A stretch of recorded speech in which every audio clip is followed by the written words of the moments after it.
নমস্কার বন্ধুরা, tasty food কিচেনে তোমাদের স্বাগত। এখানেই দেখতে পাচ্ছ আমার হাতে একটা চাল কুমড়ো। তো চাল কুমড়ো রেসিপি কোনো সময় করিনি, আজকে চাল কুমড়ো রেসিপি তোমাদের দেখাচ্ছি। আর দেখো, একদম কচি থকথকে একটা সুন্দর চাল কুমড়ো আজকে কিন্তু আমি এনেছি। এই রেসিপিটা অ্যাকচুয়ালি আমি মা মাসিমার রান্নাঘরে দেখেছি, দেখে এত ভালো লাগলো, তাই সাথে সাথে ট্রাই করবো বলে চাল কুমড়োটা কিন্তু আমি নিচের সবজিলার থেকে কিনে নিলাম। আর দেখো, চাল কুমড়োগুলোকে এইভাবে গোল গোল করে কাটছি। আর এইভাবে ছোটো ছোটো চারদিকটা কুচি কুচি কুচি কুচি কুচি করে নিচ্ছি, যাতে দেখতেও ভালো লাগে আর এটার ভেতরে সব কিছু তেল মশলাগুলো ঢোকে তার জন্য। এবার ভালো করে ধুয়ে নিয়ে এর মধ্যে নুন, হলুদ আর একটু শুকনো লঙ্কার গুঁড়ো মাখিয়ে রাখলাম। আমরা তো সাধারণত চাল কুমড়োর ঘন্টই বেশিরভাগ খাই। এই রেসিপিটা থেকে খুব খুব ভালো লাগলো, সাথে সাথে কিন্তু ট্রাই করে ফেললাম। এবার দেখো, কড়াইতে পরিমাণ মতো তেল দিয়েছি, দিয়ে এভাবে উল্টে পাল্টে কিন্তু একটু হালকা স্টিমে আর চাপা দিয়ে চাল কুমড়োগুলোকে ভেজে নেব। এদিকে দেখো, নারকোল নিয়ে নিয়েছি একটু। নারকোলগুলোকে ফালি ফালি করে তুলে নিয়ে একদম কুচি কুচি করে নারকোলগুলোকে কেটে নিয়েছি। আর এখানে দেখো, চাল কুমড়োগুলো ভাজা হয়ে গেছে, দেখতে কিন্তু খুব সুন্দর লাগছে, একদম ফুলের মতো। এবার ওই তেলের মধ্যে জিরে আর তেজপাতা ফোড়ন দিয়ে দিলাম, তারপরে নারকোলগুলোকে দিয়ে দিয়েছি। নারকোলগুলোকে একটু ভাজা ভাজা হলেই দুটো টমেটোকে এখানে পেস্ট করে রেখেছি। ছোটো ছোটো দুটো টমেটো দিয়েছি, খুব বেশি বড় না।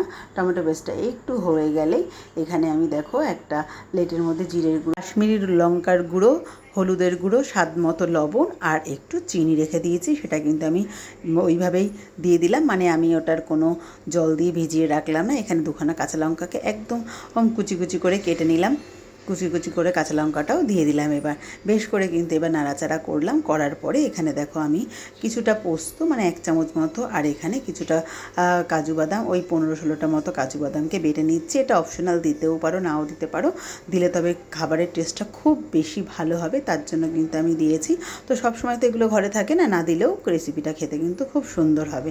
এবার দেখো, বেশ ভালো করে আরেকটু কষিয়ে নিলাম 2-3 মিনিট। তারপরে কিন্তু মশলা দিয়ে তেল ছেড়ে গেলেই দিয়ে দিলাম জল, আর জলটা একটুখানি ফুটে গেলেই ভেজে রাখা চাল কুমড়োগুলোকে দিয়ে দিলাম।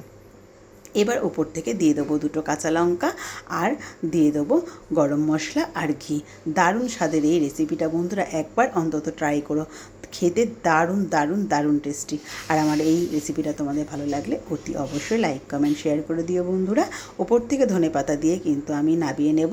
একদম আমার রেসিপি রেডি। এরকম একটুখানি কিন্তু গামাখা গামাখা হবে। আর একটা তোমাদের আমি তুলে দেখিয়ে দিচ্ছি যে জাস্ট কত সুন্দর দেখতে হয়েছে, সেটার জন্য এই দেখো, জাস্ট কিন্তু দারুণ এরকম ফুল ফুল, দেখতেও খুব সুন্দর হয়েছে।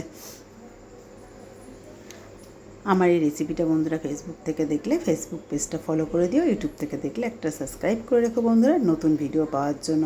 আর এরকম নতুন নতুন ভিডিও তোমাদের দিতেই থাকবো। তোমরা খুব ভালো থেকো, সুস্থ থেকো। চলো, টাটা।